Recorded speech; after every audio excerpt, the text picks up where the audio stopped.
Hello, I'm John Brink, and we are podcasting on the Brink from downtown Prince George, British Columbia, Canada.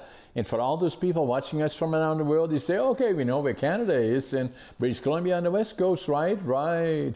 And you got that big city called Vancouver, right? And so where are you, John? Me?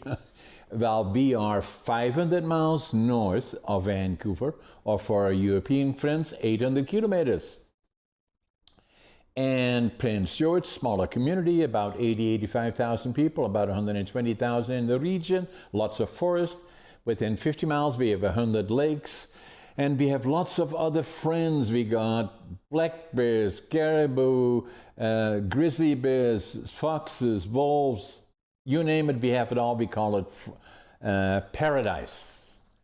And today we have a very, very interesting guest. Her name is Dr. Leah Kaylor, and Leah is a licensed clinical and prescribing psychologist who has served as the FBI sleep expert for over 5 years. She earned a PhD in clinical psychology from St. Louis University, her master's in forensic mental health counseling from John Jay's College of Criminal Justice, and a postdoctorate master's in clinical psycho. My God, these are difficult words for me. From Foreign Dixon University. Dr. Leah, can I call you Leah? Yes, please do. Hi. Hi, Leah. So amazing bio, obviously. Give us your background. Where did it all start? And then your education already I mentioned. And then from there on in, you got into the career. The first thing that caught my eye is being associated with the FBI and working there for at least 5 years. So share it with our guest. Absolutely. So you mentioned that I've been the FBI sleep expert for the past 5 years, and this is true. But if we rewind, I haven't always been the world's greatest sleeper, which is kind of funny and kind of ironic, because I'm getting ready to put a book out here very soon called If Sleep Were a Drug. But I have not always been a master at sleep. So to answer your question, maybe it all started there. I went to Ursinus College, which is outside of Philadelphia, Pennsylvania, and I went there for college gymnastics. And I am an early bird, so I like waking up early. I would always sign up for the very earliest classes. I would then go to the library, go to lunch, and then I would decide, because I thought it was a great idea, to go take a 3-hour nap in the middle of the day. Then it was time to get up, go to gymnastics practice, which are normally very long, normally about 4 hours, go to dinner, go back to the library, and then it was time to go to bed. And imagine that. I wasn't really that sleepy. I was struggling. I thought maybe I needed some sleep help. I thought maybe I needed some over-the-counter sleep aids. So I wasn't always the world's greatest sleeper. And then, as you mentioned, I went to John Jay College of Criminal Justice in New York City. I got my master's degree there in forensic mental health counseling. And so I thought that I was going to do, I still do forensic work, but I thought I was going to do prison work at that time. I was so excited. My very first real psychology experience was going into a prison, and it was a maximum security, all male prison with a death row and everything. So I was just beyond excited to go have this experience, thinking that this was going to be my future career. Well, very quickly in, I realized, no, this will not be my career.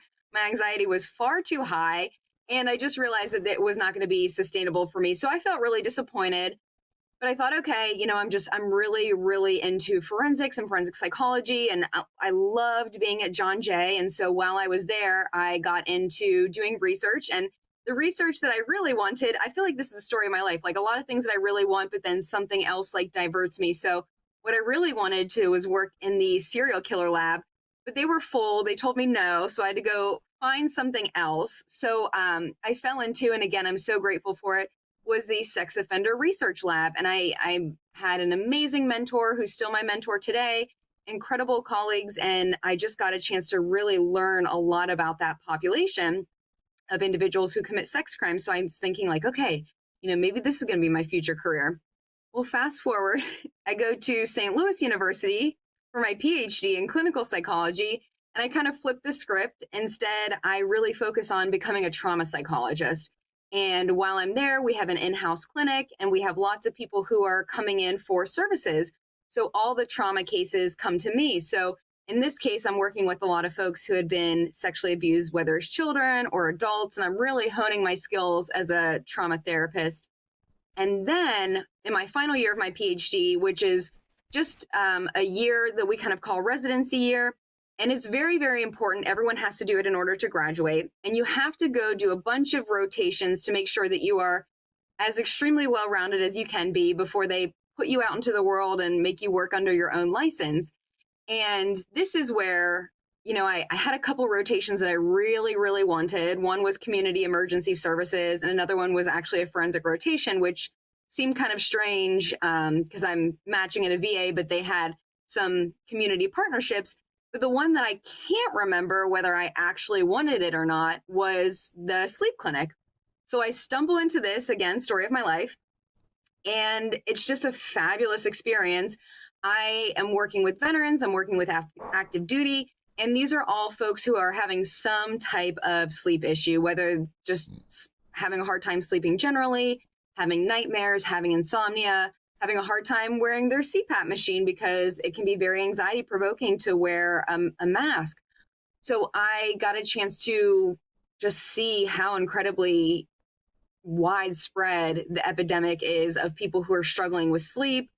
And as you can imagine, a lot of my folks who had some type of trauma exposure. So I'm very lucky that I have a very strong background in treating individuals with a trauma history. So fast forward, I forgot to mention this, but I was an intern with the FBI for quite a long time before getting my full-time position. And that's one beautiful thing about our internship program for anyone who's younger who's listening, is that it's kind of a pipeline to employment. So I graduate, the Bureau offers me a position as a psychologist. I get there, I'm so excited. And my supervisor's like, okay, so what's going to be your thing? And I said, well, I don't know. I just got off a sleep clinic. How about I go talk about sleep? And so that ends up becoming my very first step into the Bureau, my very first presentation. And it turns out that, everybody can relate to having a crappy night's sleep, right? Like if you have chronic pain, if you have a pet that wakes you up, it doesn't matter. Everybody can relate to having a crappy night's sleep. But whenever it comes to mental health issues, I think that people are a lot more hesitant to talk about that, especially within the Bureau. I am an employee, so I sit in the office. I have a security clearance and everything else. So I'm easier to talk to, I think, than maybe most other mental health professionals for someone who's an agent or a professional staff. However, there's just still some stigma that we're working to get over whenever it comes to mental health and talking about mental health. And one thing that I also want to mention too is that everything I say here are my own thoughts, beliefs, opinions, and this podcast is not sponsored by the FBI. So I just want to put that out there. But that was not a short story at all. I apologize. That was a long story long. But that's how I got to where I am. And people are hungry for sleep education, to sleep better. They're just struggling.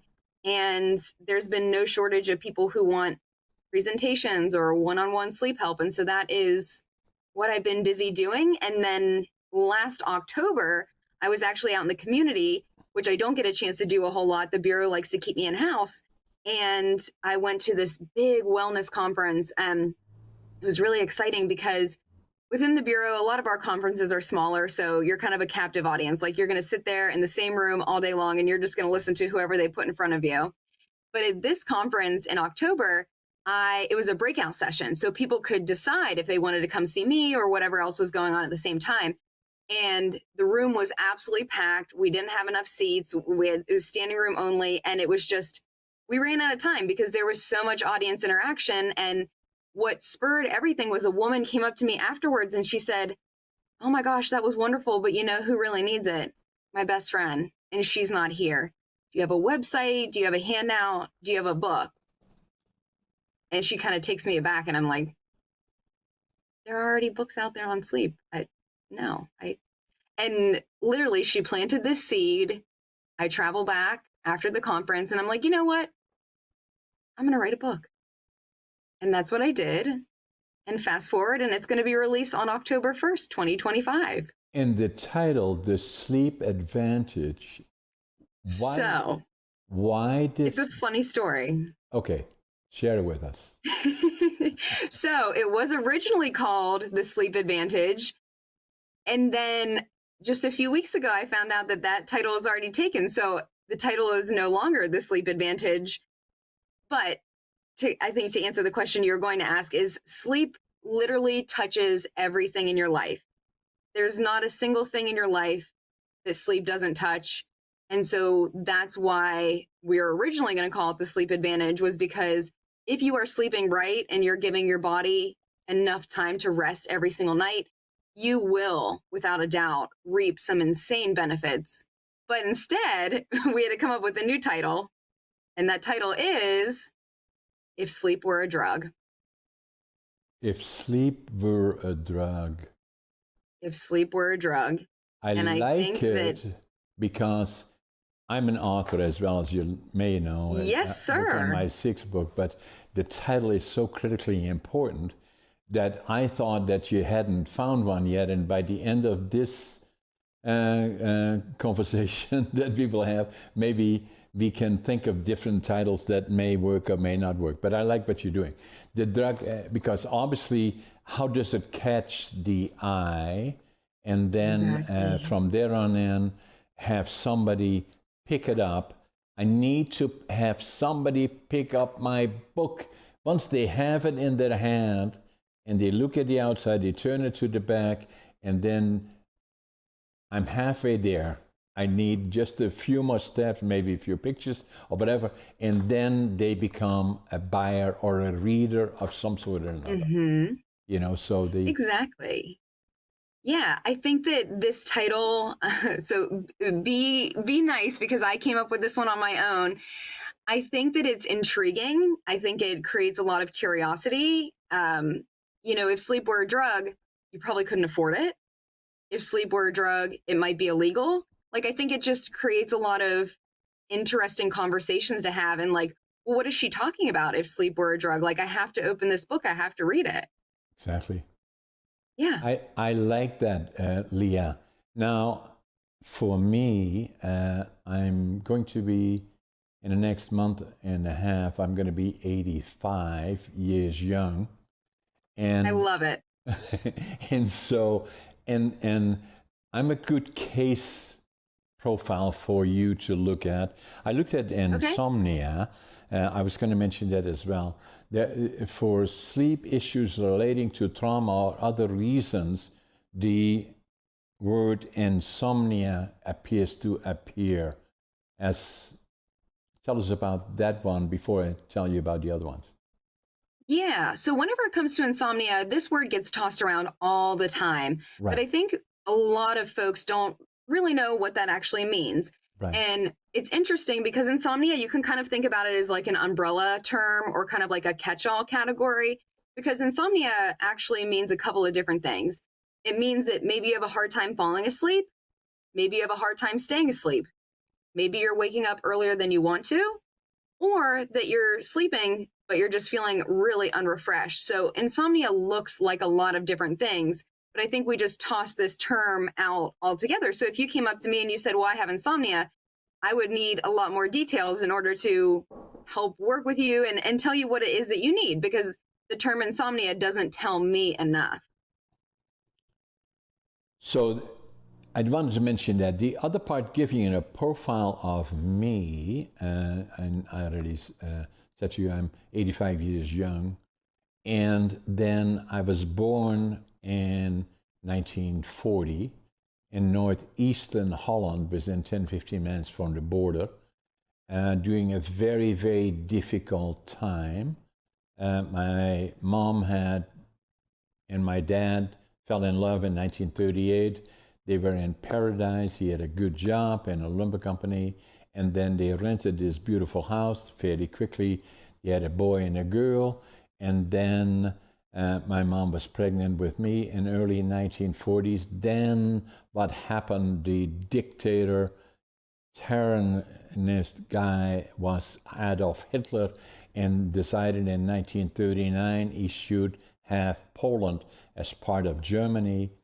And then the next thing that would happen, he would try to capture Western Europe. My dad was called into the U.S. And into the Dutch army in April of 1940, and last they heard from him is just before they bombed Rotterdam. And for 5 years, my mom would not know if he lived or died. And so she was pregnant with me then. And so first thing that I remember is bombers overhead, hundreds of bombers, Allied forces in 1943. It's the first thing that I remember. And then the next is that, it was difficult, tough. 1944, we had the hunger summer year where Hitler had cut off all the food supply to us. And the kids, like my brother, my sister, myself, every morning, we would go with gunny sacks in the railroad yards, pick up anything edible and burnable. And hunger is still part of me. I can still, 80 years later, feel that in a way. And then at the same time, the sound of the planes, and then seeing far too much that we should not have seen. Then we were liberated by the Canadian Army, April the 12th, 1945. Made such an impression on me that I knew from that point forward, I would go to the land of my heroes, Canada. I was trying to go when I was 17. They wouldn't let me then. And then my parents wouldn't let me then. And then I went when I was 24. But the reason I give you the background is to give you, I've always been in trauma of some sort or another right from the time I was a kid. And then even when my dad eventually did come back after they were liberated, he was a guy, I had no idea who this guy was. I was 5 already. And I remember still he had a helmet that had a bullet through it from one end to the other that missed his brain by a fraction of an inch. And so incredible. From there on forward, PTSD was very much part of his life.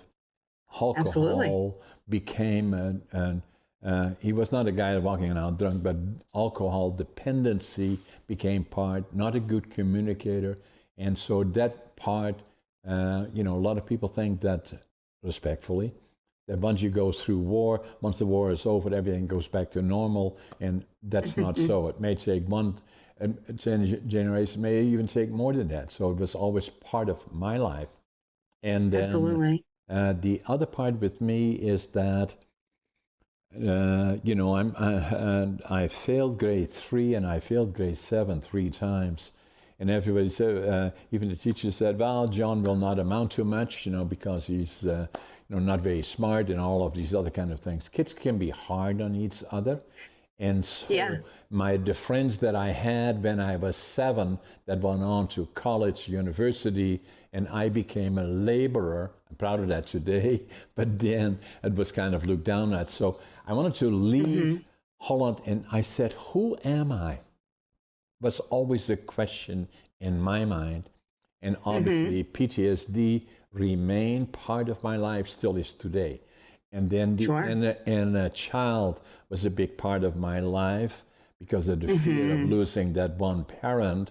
And I got counseling for that actually, in my 50th, very emotional actually.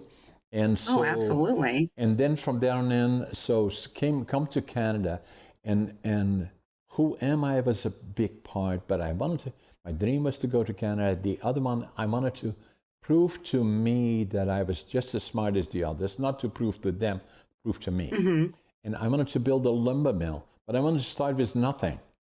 And so when I left Holland at 24, I had a suitcase, 3 books, 2 sets of clothes, and very little money.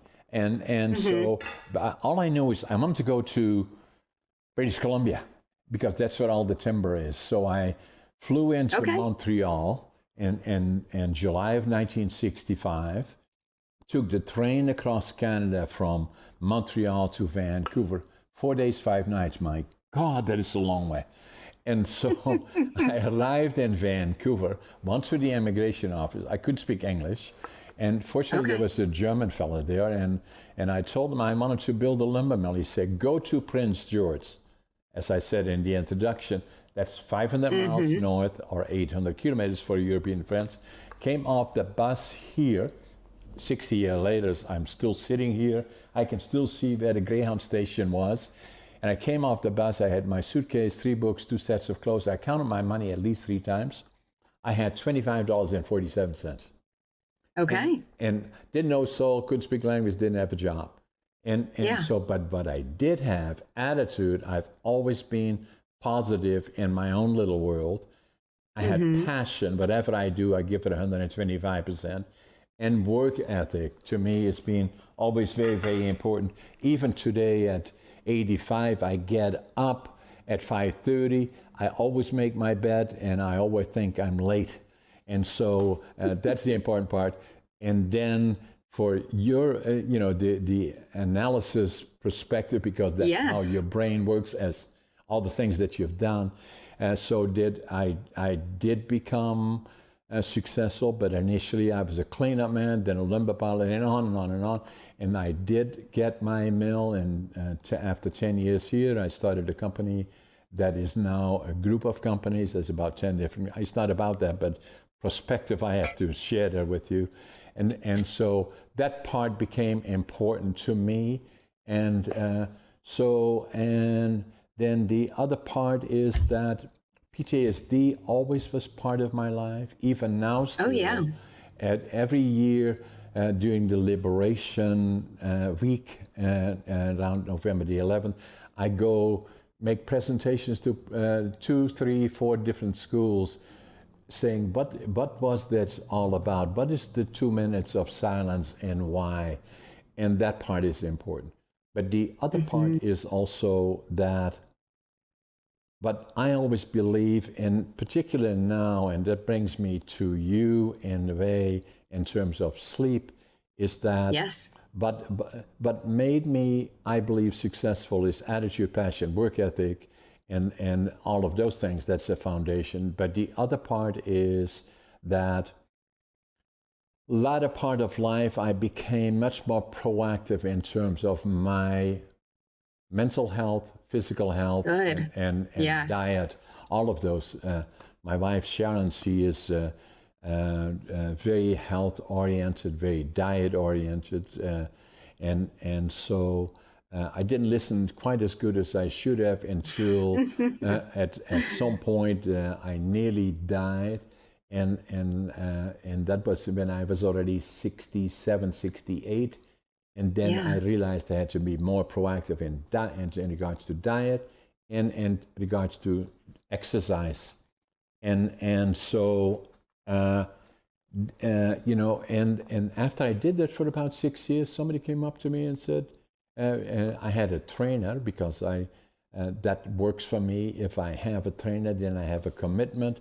And so I was in the gym for 6 years, and then somebody said, hey, John, have you ever thought about competing? I said, me? Yeah. And so I did. I started working towards competing, and then I competed bodybuilding and physique already in my 70s. And I love it. I wrote the book. That is a picture of me, as it is today. And then, the living young, dying old, very popular actually. And so diet became important to me, and then exercise. And I still do that today, actually. I go to the gym, now 4 times a week, work with a trainer, and then I'm very conscientious of diet. But the other part that I always... Yeah, sorry about it. Oh, no, I was going to say people talk about diet, exercise, and sleep as the 3 pillars of health, but I haven't heard you talk about sleep yet. No, and I was going to get there. I was working up to it, Leah. So because the one thing that I was going to say, right this moment, actually, I was going to say, so what is the most important part to me in terms of fitness, that from a lay person that has lived it, I have no a medical background or anything like that, other than what I have learned. The first and foremost important thing I share with others is that I do every day, to me, is very, very important. I sleep 7 to 9 hours a day. That's what I do. Amazing. Then the next thing, love it. when I wake up, I drink 10 ounces of water every day. And then the next thing that I do is that I'm very careful about a diet that is balanced, and and I do that. And then obviously physically I'm active in terms of going to the gym and staying physically healthy. I probably walk about 5,000 to 6,000 steps a day because of the jobs that I do. And then on the weekends, my wife, myself are very, very important, are walking a lot and are physically important. We have 7 horses. We ride English dressage and being physically active. And then mentally activity is that obviously I'm an author. I have 10 different companies, and I say that just for not saying hurrah, hurrah, how successful John is. That's not the point. It's simply saying that mentally I stay active, physically I stay active, and then obviously I'm a very active podcaster as well, which is the combination. So that's the combination. But what I was going to say to you, Leah, is that the first point that I always make, sleeping 7 to 9 hours a day. Yes. And that to me is very, very important. Well, and I think, just a second ago, I said the pillars of health are supposed to be sleep, diet, and nutrition, or excuse me, exercise, nutrition, and sleep. But I disagree with that because I think sleep is the foundation for which everything is built on.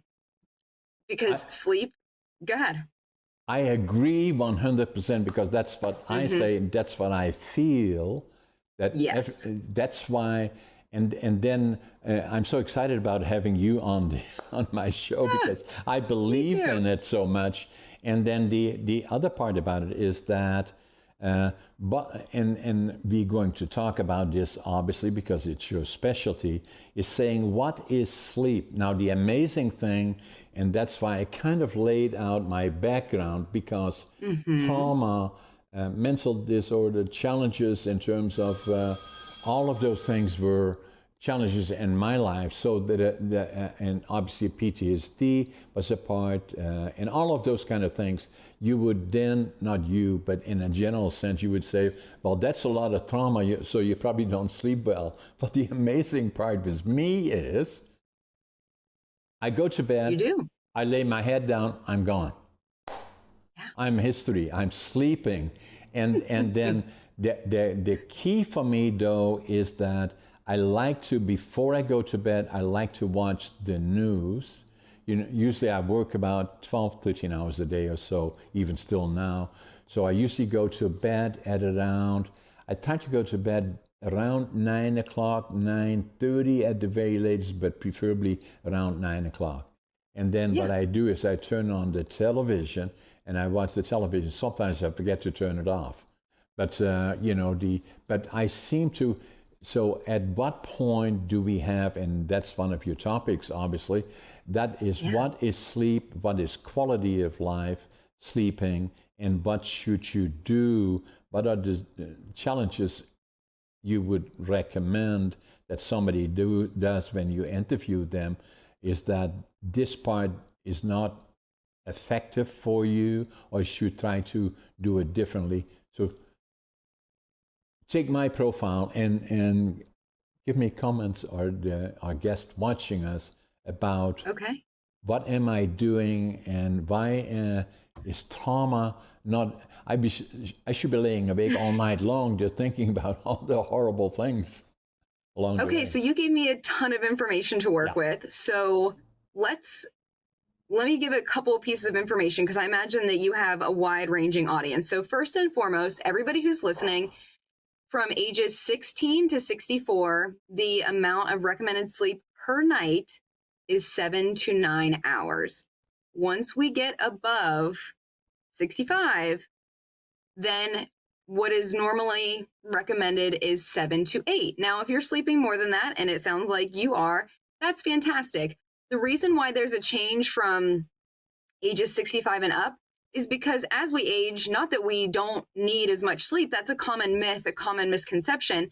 It's that as we age, it gets a little bit harder to sleep, whether that is medical conditions, whether that's medications that interfere with our sleep, whether that's chronic pain, whether that's a weakened bladder that wakes us up in the middle of the night and disrupts our sleep. So I just want to lay that foundation for everyone who's listening, because something that's very important and a term that people don't often identify with is sleep deprivation. And when it comes to sleep deprivation, what the American Society for Sleep Research tells us is that anything less than 7 hours of sleep per night, and this is consistent, is considered sleep deprivation. And I think this kind of blows a lot of people away, because when we think about sleep deprivation, we're probably thinking about, say, for example, someone in the military or someone who's a law enforcement officer who is awake because they're responding to emergencies or they're in battle or things like that, where they have to stay awake 24, 48 hours beyond that. And yes, that is also considered sleep deprivation. But when we are consistently getting less than 7 hours of sleep per night, and that's probably a lot of listeners, that is considered sleep deprivation. And when we get into that point, it impacts, again, every single aspect of your life. Because when you're sleeping, again, people have this misconception of when I go to sleep and I turn off the light switch, that my brain turns off and my body turns off, and you kind of go into like an airplane mode. That could not be further from the truth. Your brain and your body are so active, they are so productive, they are busy working behind the scenes to make sure that everything that happens in the daytime can be at your peak and at your best. And that's why we titled the book If Sleep Were a Drug, is because if you're actually giving your body that 7 to 9 hours per night, imagine what could possibly happen. Imagine how you could perform, how creative you could be, how physically fit you might be able to be. It would just be absolutely incredible, because the vast majority of us are not giving ourselves that opportunity to rest and to repair and to recover. So I want to put that foundation out there. And I'm just so excited to hear that at the age that you are, the amount of sleep that you're getting, because that is very much a challenge that I hear day in and day out, is that as people age, sleep kind of goes off the rails, and it's much, much harder to come by. And then also people then are struggling, so maybe they try and sleep in the daytime, which then throws off their sleep at night. So it sounds like you have a very solid routine as far as sleep and getting that consistency. So I'll stop there for a second, but I certainly have lots of other comments for things that you shared. So let me give a comment there that you say that, Yes. So what I'm suggesting is 7 to 9 hours, and it's not because I read it someplace, but that's what I feel from my experience. So that does, usually it's more closer to 8 in a lot of cases than 9. Mm-hmm. Other things that may happen at my age are if you get older, I may come home, I may sit in my chair, watch the news and kind of snooze away. That's not uncommon. And it also has happened twice or 3 times over the last 3-4 years that I sat in my office and all of a sudden one of my key persons walked in and said, "Are you sleeping?" I said, "No."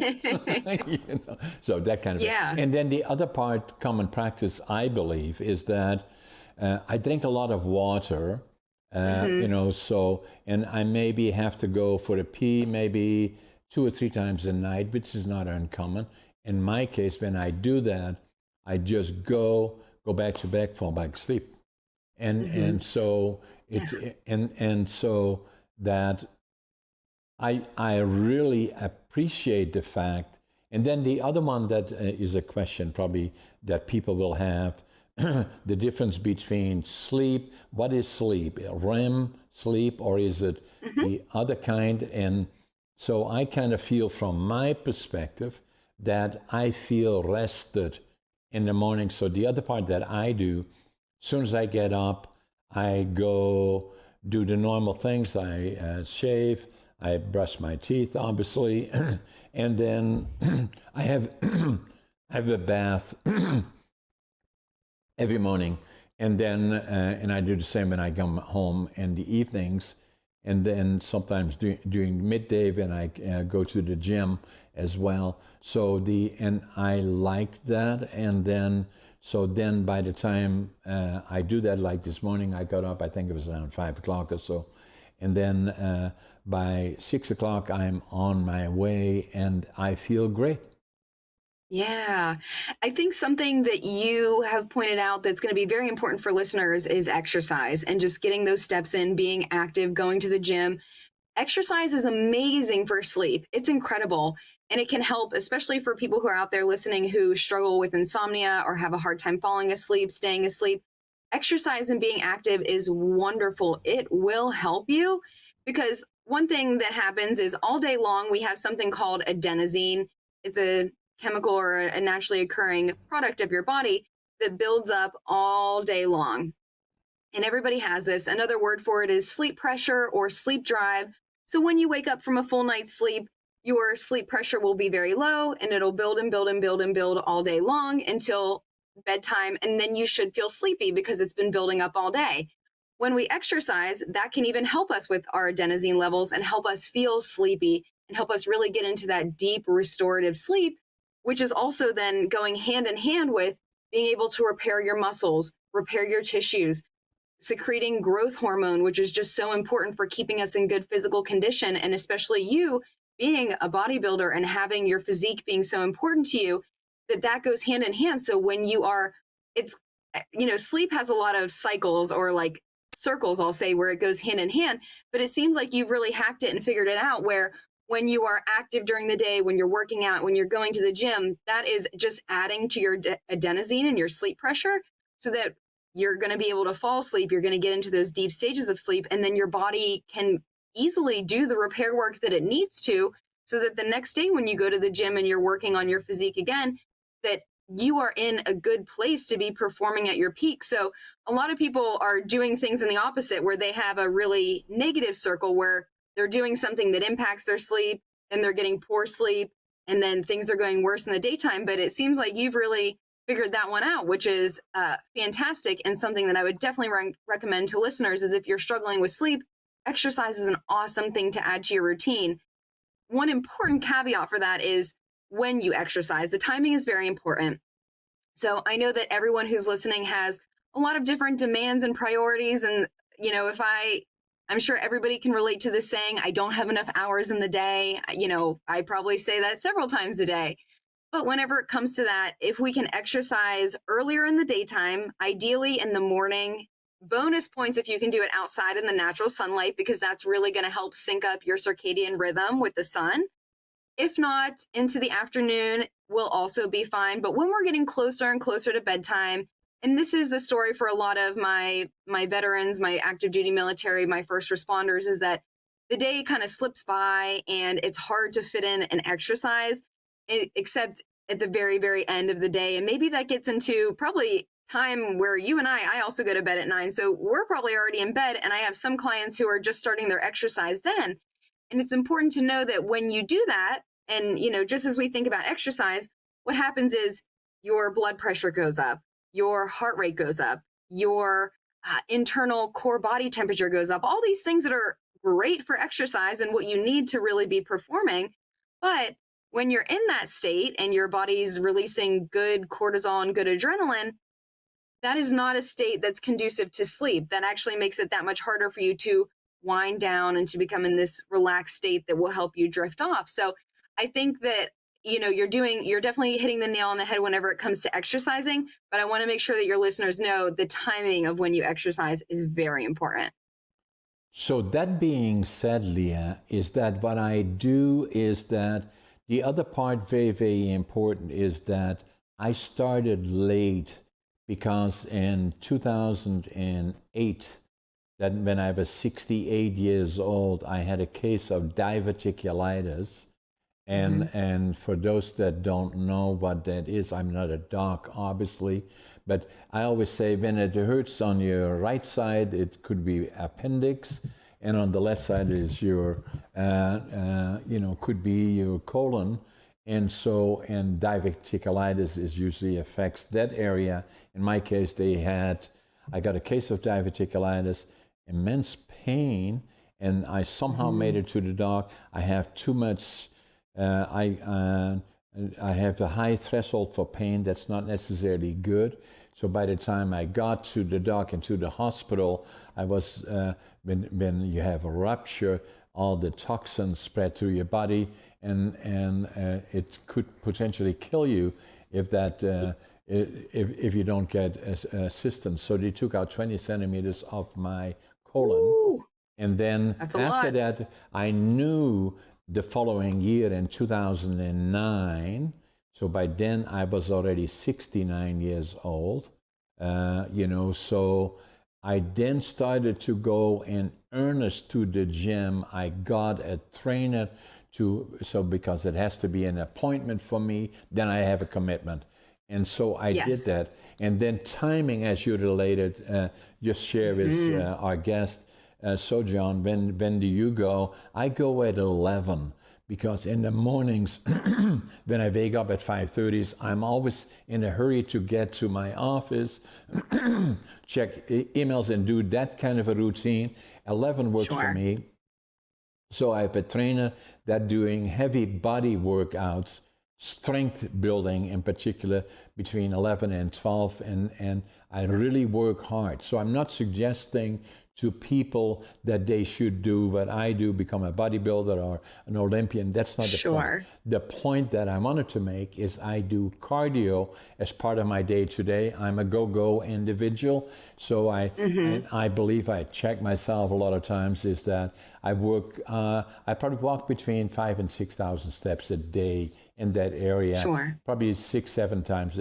That's good, that's cardio. But the other part, strength training is important as well, not necessarily to be with this in mind. That is just a coincidence that I did as part of my exercise. But it is important for us collectively, whatever the age is, but in particular, as you get older, strength training is important for all the obvious reasons, because at that point in life, if you have good muscle tone, it protects that from breaking or falling potentially, and balance and all of those kind of things.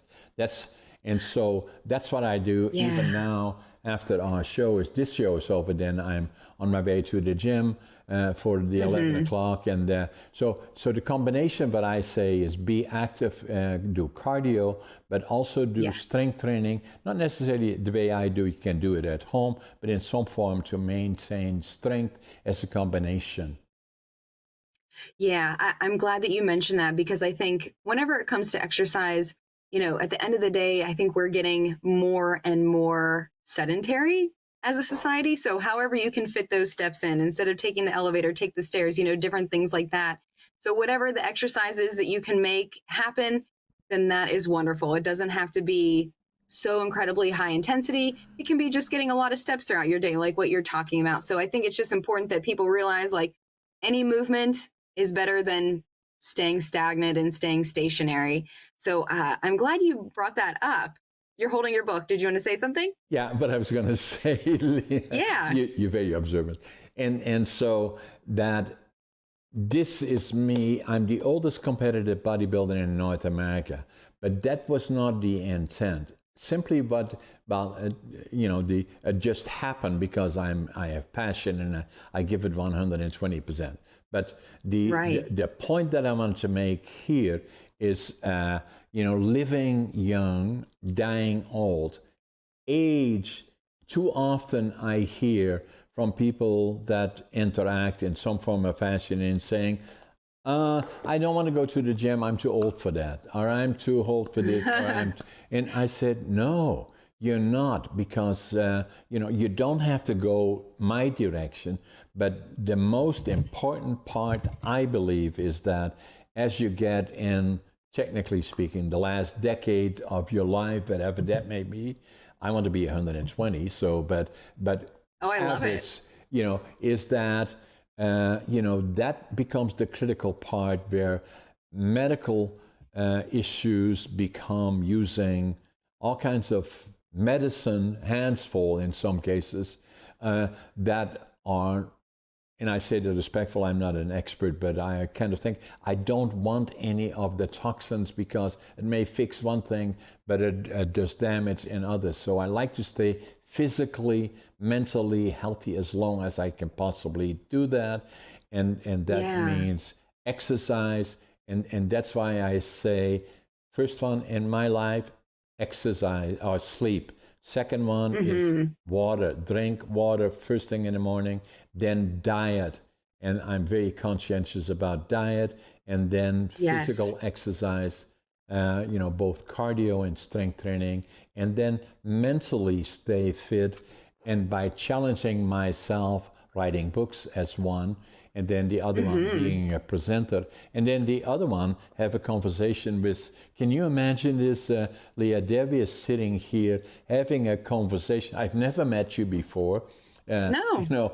I had a very amazing conversation about one of the topics that I am such a big believer in terms of sleep, and then having the world watch us, especially podcasting, is such an amazing platform, and is such an amazing media, which is at the beginning of exploding around the world. And the normal medias that we know, CNN, ABC, CNN, and in Canada, the other ones and around the world, that are declining because of advertisement or having certain political directions or whatever, is that, and the same with newspapers, is going lower and lower, where podcasting is become, I believe, part of the new media as we go forward around the world, because the discussion that we have today between you and me don't apply to North America. They apply to the whole world. Everybody sleeps. And that's so important about it. They have the same issues as we do. And so that's why it is so important. Something that you mentioned that I want to circle back to that I think is so important was, and forgive me because I'm not going to use your words exactly, but like, I'm too old to go to the gym. And I imagine because of your age and how wonderfully you're doing at your age, that you have a lot of listeners who are probably also in the same age category.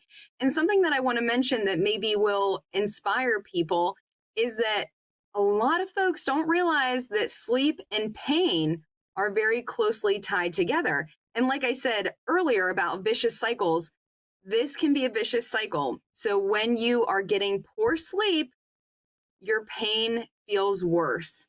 When you have pain, it disrupts your sleep. So that's that cycle that I'm talking about.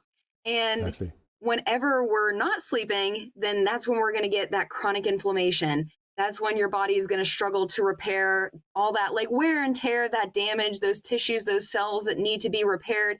But what I think is really important, and I love that you're advertising this, is about exercise, because when we do exercise, when we do move our body, that it releases endorphins. And those are kind of our natural pain relieving hormones. And that's going to help us feel better. So even at the beginning, if it is a bit of a struggle to move your body more, if you just set small goals and you move more and more and you get to that point, again, I think the exercise is going to help you sleep. When you're sleeping better, your pain is going to feel less, or the perception of pain will feel less. So I think that there's so many things that people can benefit from by improving how they're sleeping, by improving getting more movement into the day. So there's so much that we can do to help ourselves. And so I just wanted to circle back to that, because I feel like a lot of people struggle with pain and chronic pain. And yeah, when we're not sleeping well, pain feels so much worse. Like even minor aches and pains, it's like you've turned it up to a 10. So if we can get you to sleeping better, your perception of pain and your pain threshold actually lower, which is just mind blowing. I like it, Leah. The other part about it is that, I'm very active in the gym. I'm going to go 4 days a week, I love it. Our intense training is that, and the amazing part about it is that I love it. And so by my suggesting is to those people, anybody at any age, but in particular, once you get older, 45, 50 years and forward from there, is that it will get to the point that where it becomes rewarding. And I've had it over and over and over again, that I encounter somebody or you and saying, hey, Leah, or hey, John, my God, what are you doing? You look good. What are you doing? And it's so rewarding. And you get to the point even now, I look forward to, and I'm not trying to be important, but I have busy life, lots of appointment and commitments and all the other things. Priority is going to the gym.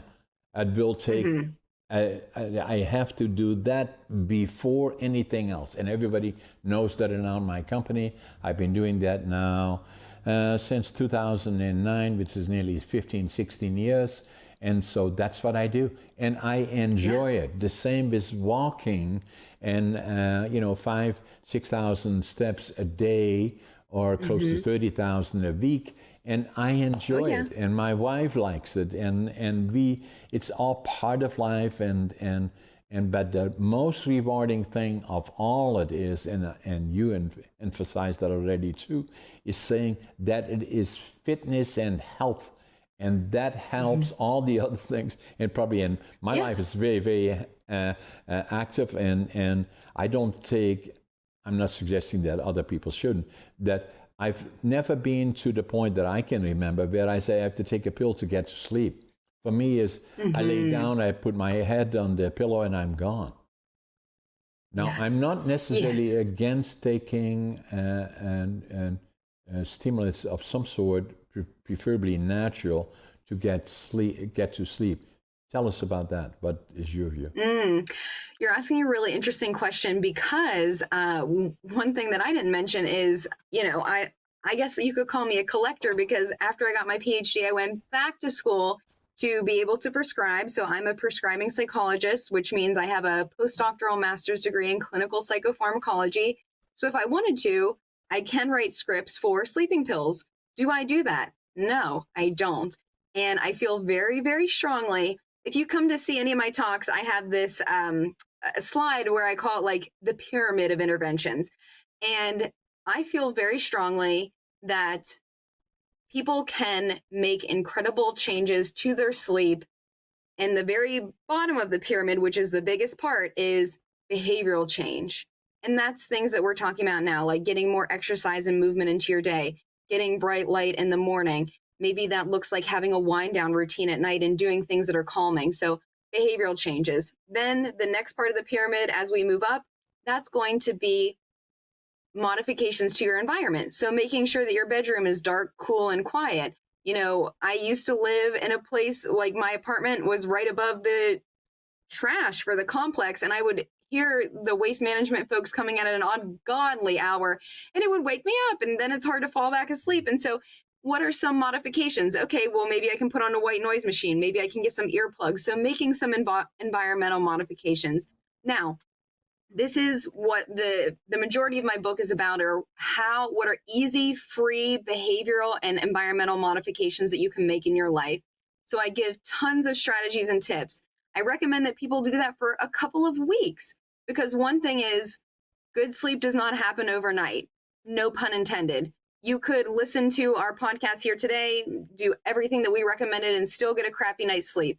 It takes time. It takes time. And so after a few weeks, if you're still not seeing changes and you're still not getting to where you want to be, then the next step up in the pyramid might be to go and have a sleep study done. It's not unusual for people to have underlying conditions that are impacting their sleep. Maybe that's restless leg syndrome. For a lot of people, it's obstructive sleep apnea.